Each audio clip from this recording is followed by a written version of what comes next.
కృష్ణంరాజు నట వారసుడిగా టాలీవుడ్లో చక్రం తిప్పుతున్నారు ప్రభాస్. సినిమాల పరంగా టాప్ హీరోగా వెలుగొందుతున్న ఆయన 45 ఏళ్లొచ్చినా ఇంకా బ్యాచిలర్గానే ఉన్నారు. దీంతో గత కొన్నేళ్లుగా ప్రభాస్ పెళ్లిపై జోరుగా చర్చలు నడుస్తుండడం చూస్తూనే ఉన్నాం.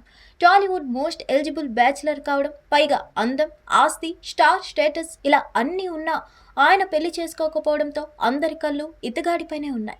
అసలు ప్రభాస్ పెళ్లి చేసుకుంటారా లేదా అనే ప్రశ్నలు కూడా కొందరిలో తలెత్తుతున్నాయి. ఇక ప్రభాస్ పెళ్లి అనుష్కతోనే అనే రూమర్లు అయితే లెక్కలేనన్ని రావడం చూసే ఉన్నాం. వీళ్ళిద్దరూ సీక్రెట్ అఫైర్ నడిపిస్తున్నారని, కొన్ని నెలల్లోనే పెళ్లి కూడా జరగనుందని ఎన్నో పుకార్లు పుట్టుకొచ్చాయి. కానీ ఎప్పటికీ దీనిపై అధికారిక సమాచారం అయితే ఏదీ లేదు. ఇక ప్రభాస్ పెళ్లి అనుష్కతోనే అనే రూమర్లు అయితే లెక్కలేనన్ని రావడం చూసే ఉన్నాం. ఈ పరిస్థితుల నడుమ ఓ ఇంగ్లీష్ మ్యాగజైన్ రాసిన ఓ వార్త ప్రస్తుతం మరోసారి వైరల్ అవుతుంది. ప్రభాస్, అనుష్క ఇద్దరు కూడా ఒకరినొకరు ఎంతో ఇష్టపడ్డారు, కానీ ఒకే ఒక కారణంతో వాళ్ళ పెళ్లి ఆగుతుందని పేర్కొంటూ కొన్ని వార్తలు పుట్టుకొచ్చాయి.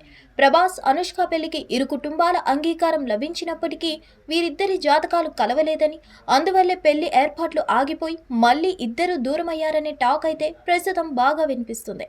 జాతకాలు కలవకపోతే ఎప్పటికీ సింగిల్గా ఉండిపోదాం ఇద్దరు అనుకున్నారనే టాక్ కూడా ఉంది. ఇది తెలిసి డార్లింగ్ ఫ్యాన్స్ కాస్త నిరాశ చెందుతున్నారు. ఈ రోజుల్లో కూడా జాతకాలను నమ్మడం అంత అవసరం లేదని, అనుష్క, ప్రభాస్ పెళ్లి చేసుకుంటే తమ ఆనందానికి అవధులే ఉండవని కామెంట్స్ చేస్తున్నారు. మరోవైపు ప్రభాస్ పెళ్లి గురించి, ఆయన ఇష్టపడే అమ్మాయి గురించి కృష్ణంరాజు భార్య శ్యామలాదేవి ఇప్పటికే కొన్ని కామెంట్స్ చేసింది. మీరే కాదు, మేము, ప్రపంచం మొత్తం కూడా ప్రభాస్ పెళ్లి కోసం వెయిట్ చేస్తుంది. దేవుడు ఒక స్త్రీకి, పురుషుడికి రాసి పెడతాడు కాబట్టి ఆ శుభగడియాలు వస్తాయి. టైం వచ్చినప్పుడు అన్నీ జరిగిపోతాయి. మీరంతా హ్యాపీగా ఫీల్ అవుతారని శ్యామలాదేవి చెప్పుకొచ్చింది. ప్రభాస్ ఇష్టపడే అమ్మాయిల వ్యక్తిత్వంపై కూడా శ్యామలాదేవి మాట్లాడడం విశేషం. మాది పెద్ద ఫ్యామిలీ, అందరితో కలిసిపోయే అమ్మాయి అంటే ప్రభాస్ ఇష్టపడతారు. వేరే వాళ్ళని విమర్శించడం, నెగిటివ్ టాక్ చేసే వ్యక్తులంటే ప్రభాస్కి నచ్చదని ఆమె చెప్పుకొచ్చింది.